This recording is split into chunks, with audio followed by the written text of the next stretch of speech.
Let's talk about Iran and its missiles right now. Well, Washington wants Tehran to cut down the range of its ballistic missiles to less than 500 kilometers. Sounds simple? But for Iran, it's anything but simple. This is not just about weapons. It is about national pride, it is about security, it is about survival.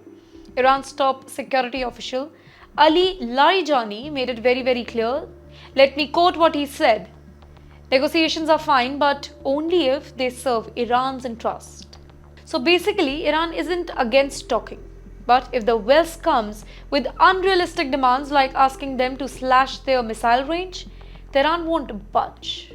Larijani asked a very pointed question: would any Iranian accept such a condition? His message was kind of blunt. Don't expect Iran to compromise on what it sees as a shield against its enemies, and enemies, of course, here we are talking about Israel.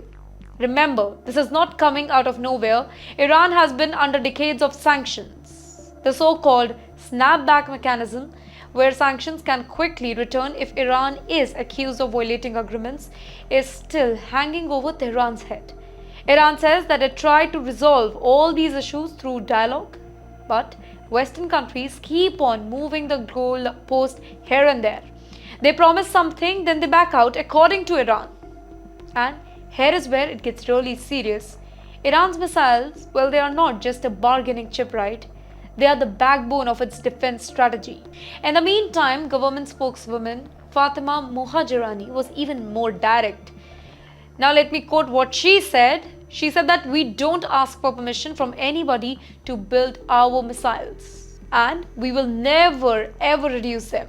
She reminded the world of the 12-day war in June when Israel launched strikes. According to her, it was Iran's missile power and unity that kept the country really safe.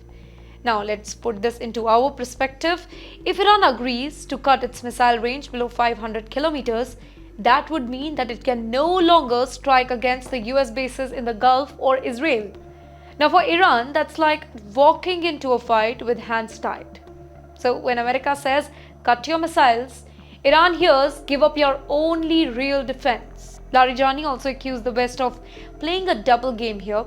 On one hand, they talk about negotiations. On the other, they continue supporting Israel's strike, tightening sanctions and demanding concessions that Iran says are unacceptable.